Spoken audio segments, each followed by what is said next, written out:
Supercurve honing fans. Haven't said that in a while. I'll get to that. Type 2 diabetes rescued by keto and carnivore fans. Bill here. It is Sunday the 10th of September, and I'm going to do a shave video. I've been kind of lax on a lot of my videos in recent times. I've been kind of distracted with my e-bikes and my health and that kind of stuff. But I'm finding some time. So and some interesting things came up, and I thought I'd do a video and tie in some of these things. Soap for the day is Sterling Blue. I don't know if Sterling Blue, I like any Sterling soap.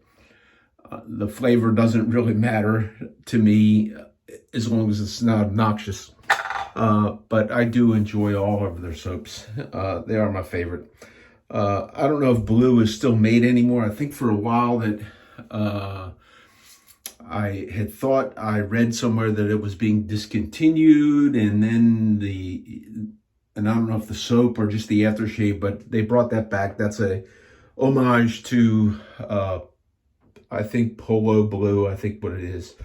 It's not totally my fave. For me, it's not bad, but it's with all the stuff I got, it's just not going to be a rebuy for me. And maybe that led to. So I worked it up in my fine accoutrements bowl, with the handle and all that kind of stuff. And I'm going to do a razor test somewhat in the style, Martin Test Shaves, Martin Wood. He does some nice stuff. He has fun with his hobby, testing stuff, and I usually like to watch him. I'll put his link down in the description. I encourage you to stop by, pay him a visit. He likes to compare a lot of different razors and a lot of different stones, and how he hones them and that kind of stuff. And it's always enjoyed me because he's such a pleasant fellow, and he gives his opinions, and opinions are good, and it's nice to listen to opinions. And that ties in with the tool I'm going to use today, one of the tools. And I'll start with that one first. I'm going to use the River Razors 14. I was a little late catching a recent video by Dr. Matt, and I'll put a link to his video in there where he had gotten a River Razors. I don't know if his is the same blank form as mine is. Mine's the River Razors 14. Okay, has this pretty almost feather-esque type scales with a blue lining in them. Uses a unique Torx pinning on the front, so it stays tight even though this is a very heavy razor. This is an 8/8 styled. This one was made in the same style as the first one that Martin ordered, because Martin was it still is, I guess, although he was been experimenting with some modern fancy razors over the last couple of months. Was a big fan of Philly 14s, and this was made in that particular shape. And I saw where Dr. Matt did this, and he said, "Is this the best razor?" He said, "This is the best razor ever." I happen to be inclined to believe, to agree with him, that this really, really, really is a nice. Now, mine is a little different than Dr. Matt's. I think somewhat in form, maybe the steel. And I'll put the link to Boris de Riviere in the description as well. Boris is a fine young man, an exacting craftsman who builds these things, and I've not heard anybody with any particular complaint towards them. But it's a nice piece. It'll be a piece that I'd be very unlikely to sell. Put a nice jimping on the bottom and the top, just pretty much exactly the way I wanted. And he is currently selling these at a reasonable price. Although, although I thought I read in one of the comments that after Dr. Matt did his review and did his test shave with his, Boris, all of a sudden, his orders went from November out into February of next year, because he does it as a hobby, and as I understand, he can make about a razor a week. But at some point in time, he'll get buried, okay, and the laws of supply and demand could force him to maybe increase his price a little bit. I don't know. I would have paid more for having had this in my hand. If I was in the market to go buy another one and it was more expensive than this, I would spend more money for it. I'm not, if you haven't got one of these, I'm not trying to cause you to spend a lot more money. That happens. Go to the grocery store in the United States with our economy and the way things are going now, and you'll find out how much everything is. Anyhow, I've spent more money for other razors, nice razors, okay, than I did for this, and this does seem to outperform them. So I'm pretty happy with it, and I own two custom razors. This is one, and the two that I bought, the reason I bought, because I generally did not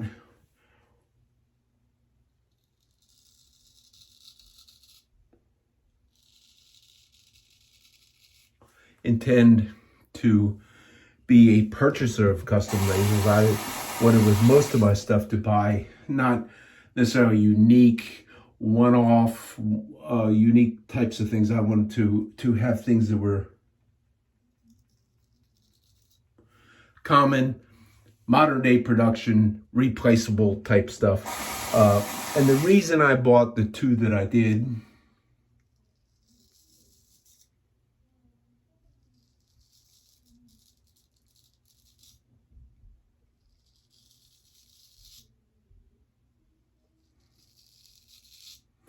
this being one and the other being Victor Criazzi's razors, because both of these gentlemen are people who understand my honing style. Not that they practice it. Victor doesn't, but Victor does his own thing. He makes a nice razor. Bluesman Blades, I think is his name.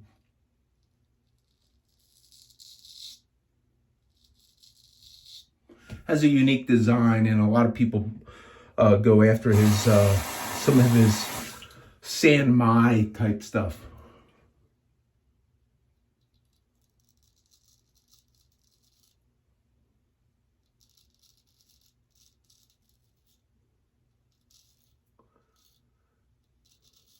But as I was saying, the reason that, as I was going to say, the reason that I bought these two custom razors was that the individuals both understand the method of a convex hone, and they don't, like so many people in a lot of the forums, like to bash it because they've never tried it. Neither of these guys do. As a matter of fact, in one of my exchanges with Boris, okay, he honed this one. I believe he finished it on a black arc, and he honed it completely on flat stuff. And I think he uses tape as well to protect it, because he's a custom razor maker, and there are people who if you show some wear on the spine, they have a problem with it. Okay, I wouldn't. I think it's part of the razor. But anyhow, Boris does hone on convex tones on his own stuff. That's what he told me, okay, for his own razors. Part of the problem is if you do that and hone that way, if his customer does not have a method to maintain in a like system, it's maybe not the best thing to do. Anyhow, the competitor is this is like the cheapest shave ever. This is a Focus R21, the Chevette with a recessed blade in a little plastic holder. Okay, it's recessed down in there, so it's a little less threatening. A lot of people don't like these things. I think Jared at the Superior Shave may still have a couple of these. Some of these styles were going for like about $10 delivered. Okay, and while I was at one time a big fan of Focus, and by the way, I'll get to it. The blade in here is a Nasset, Gillette Nasset. I'll get to that in a minute. But one of the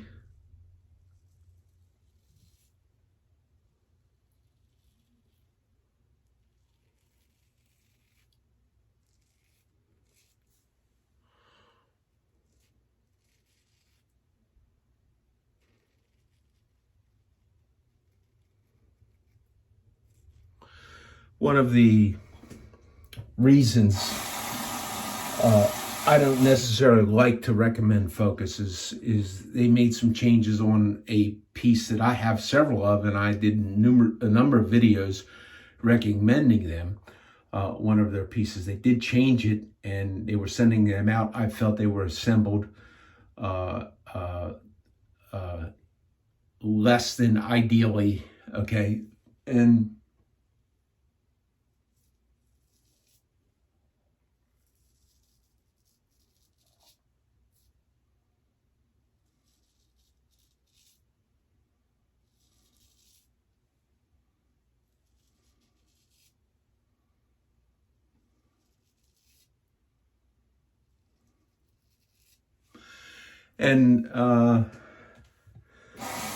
that poor assembly, they didn't back it up. And nice gentleman,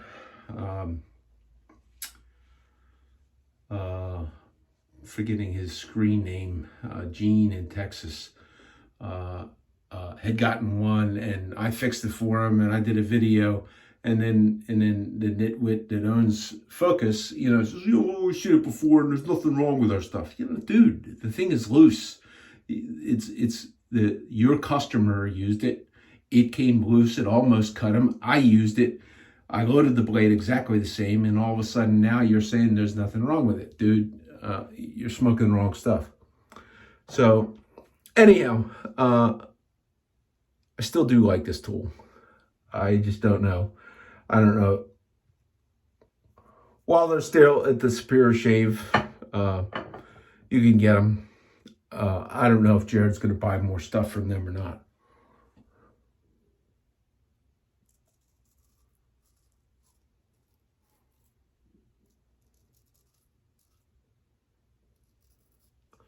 So the story of the Nasset blade.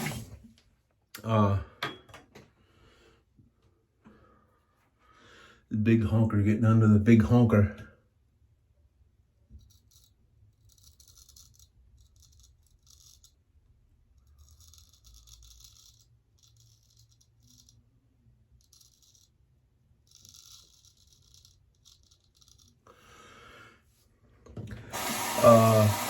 My friend Mike, he and I had been talking about different blades and double-edged blades, and I've known and I've seen people use Nasset blades, and they like them a lot. My favorite blade for a shavette was, maybe was until now, but I have enough Gillette Silver Blues to last me for a long time, and it was the Gillette Silver Blue. Both are made by Gillette, both made in Petersburg. I don't know with the politicians' favorite war over there going on. I don't know how inventory on those things, how the future on that is going to be. I probably got enough blades to last me. And the other thing is my favorite blade for double-edged tools, and everything except the Chevette, and I can use them in a Chevette, is the feather blade.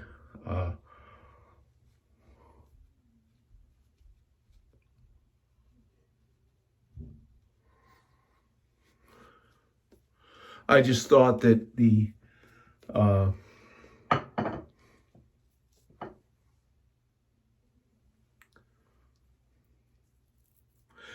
Gillette Silver Blue was a little bit smoother than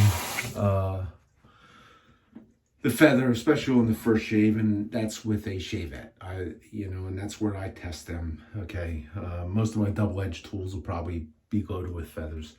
So that's the reason for the use of this. I'm liking this. I'm really liking this Nasset blade. So I think I got.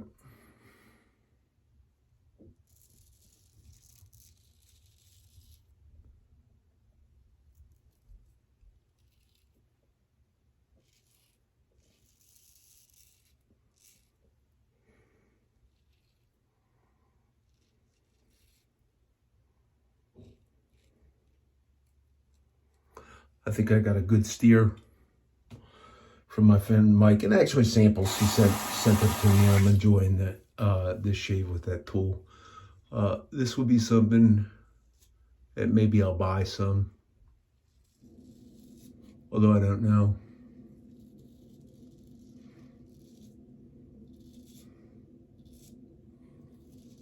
I'm really not shave with this stuff often enough. But one of the things, and the reason I did this is because if somebody is looking for what could be considered an economical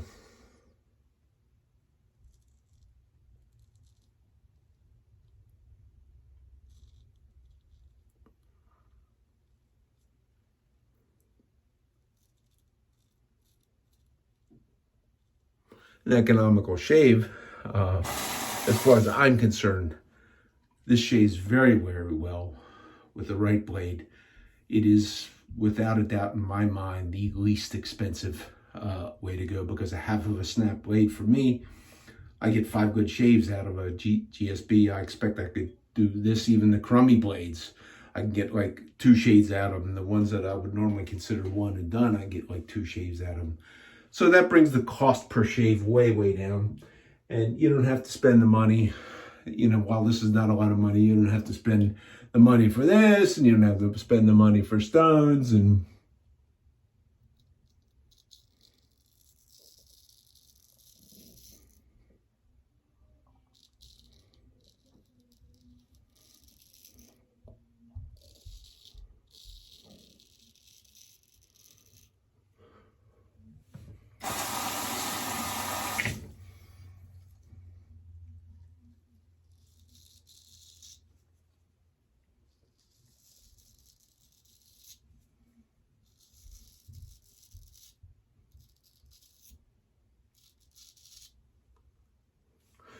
I think one of the other reasons that I thought about using this was Dr. Matt did 2 videos, one where he showcased the River Razors tool.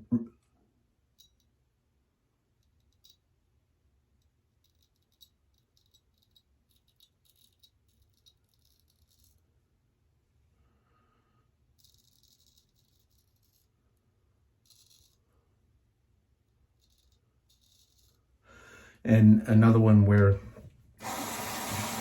he shaved with it. And I think on the one he shaved with it, it said that there were people, so you express your opinion on a piece of shave gear. And somebody comes along, I can't believe that just say that's the best razor ever. Well, this is his opinion. And I can exactly see why he would have that opinion.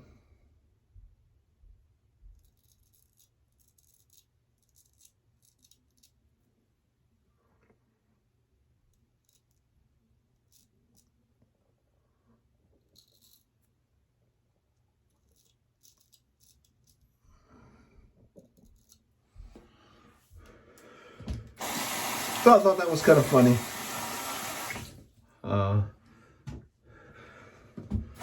Some of the normal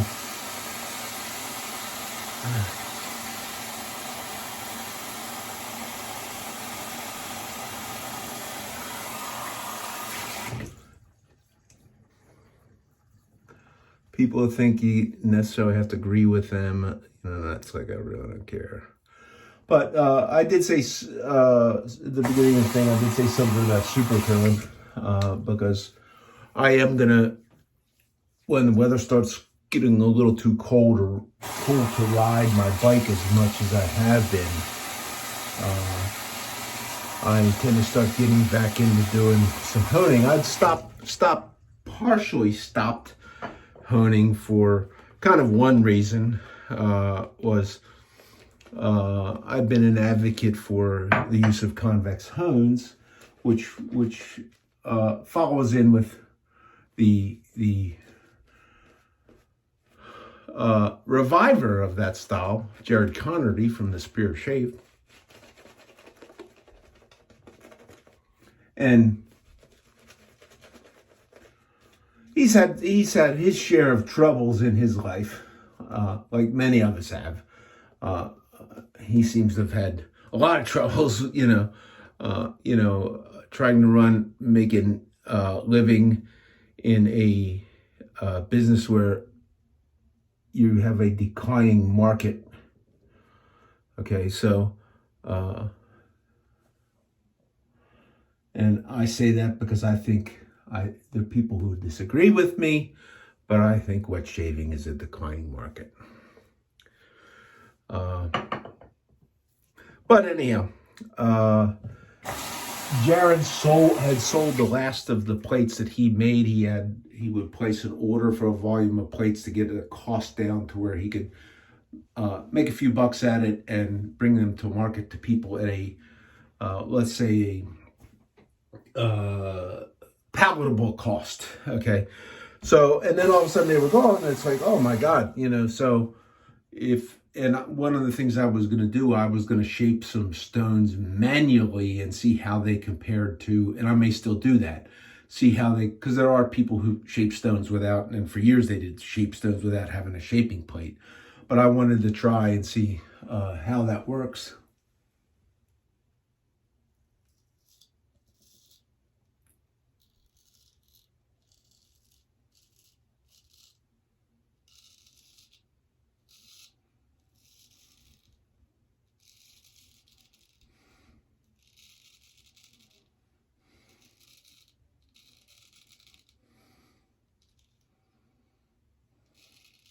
And one of the reasons I quit talking about it was because there was no plate. So even if I do a video and somebody agrees and likes what I'm saying and what I'm showing,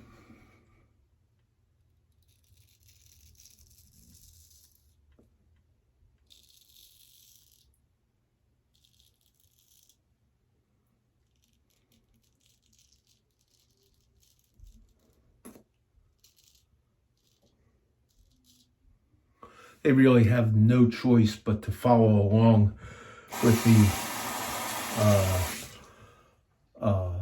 available method, easily available methods.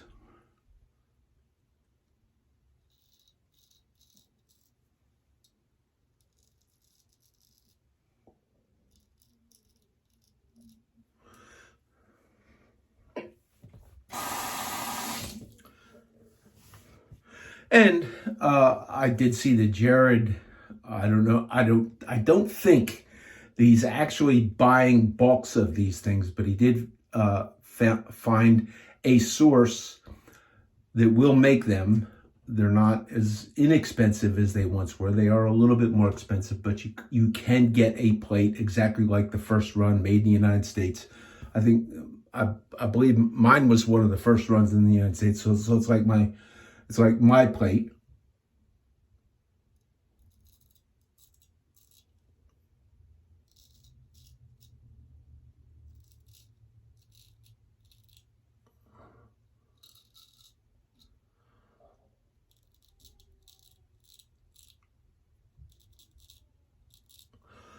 And I'm yakking and not thinking about what I'm doing. I usually do a fool's pass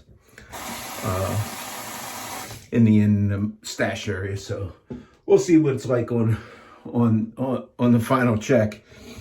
But anyhow, I'll do some more super curve honing videos.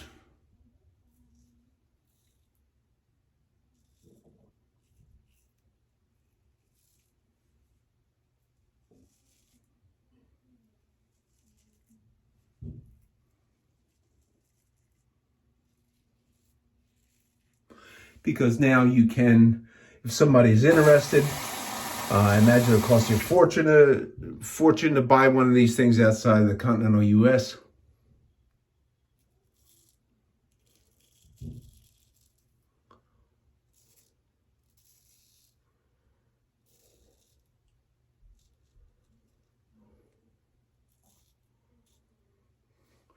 But at least you can find a source and get one of those.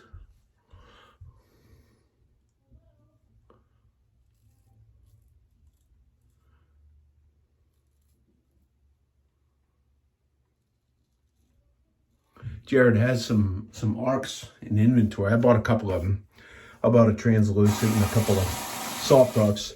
He has a couple of them. I think he's going to be shaping some of those to sell in shape, because once they're shaped, like the black arc or the translucent arc, they last a long time. You don't really need to be resurfacing those.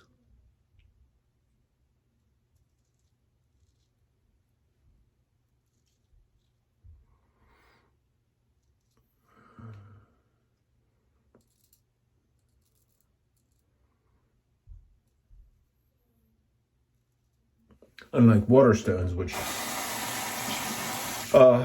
show some wear. Waterstones are splash and go stones. Most of the splash and go stones are.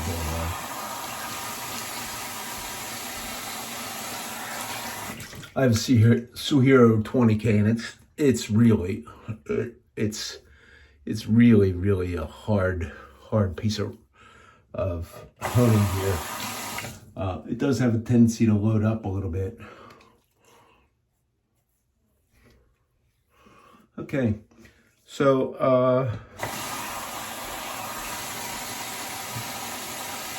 that's really pretty good. Both, you know, I don't think I can tell the difference. There's a little bit of area where I can do a little bit of cleanup. I'm not going to, because I don't want to overshave. I'm tending to go out for a bicycle ride today. I get a little sweaty after shaving. If you aggravate the skin too much, it'll be a little bit too much for me. But comparatively speaking, if for financial shake, for money's sake, okay, it's been long, my opinion. Economically, this can produce the most economical shave, and I could shave with one of these and a set of blades forever and have never gone into the expense into the other things. But in the interest of the fun of it, the fun of what I consider a hobby, and having a beautiful handcrafted piece that Boris de Riviere made this, I was in his mind. We had, in a sense, through YouTube, known each other, and through communications, emails, we knew who each other were, okay? And as he crafted this, as he ground the metal away, as he shaped the scales, as he put this together, he was thinking about me as his customer, and that is a very unique thing, a thing of value to me. I encourage you, if you're looking for a custom razor, whoever it was that went after Dr. Matt with the email or whatever, you know, they're just crazy sometimes. So I don't think I'm going to use any alum or anything, and I'm just going to finish up with the sterling blue matching aftershave. This does have alcohol and witch hazel and aloe in it, and we'll call that a shave. That's a good shave. Not it's really a good shave. Either one is really good shave. I didn't do the fool's pass up here, and it's really good with both of those pieces. Had I gone with another pass, I could get a little bit better, okay? But I don't think there will be a difference from one shave piece to the other. So this is Bill out. I'm hoping everybody has a great week this week. And I'm also going to tie in a couple of my favorites, okay? in view of, I can't imagine that anybody in the world has not heard Richmond, north of Richmond, but Oliver Anthony, I'm going to tag him in there. And my other favorite, which if it gives spiritual hope to those who may need it in these troubling times. A great rendition of Amazing Grace by Dan Vasc. I'm going to tie that in too. So all those links will be in here. Thanks for tuning in for a fun shave and nice little talk. Take care. Bill out. Bye.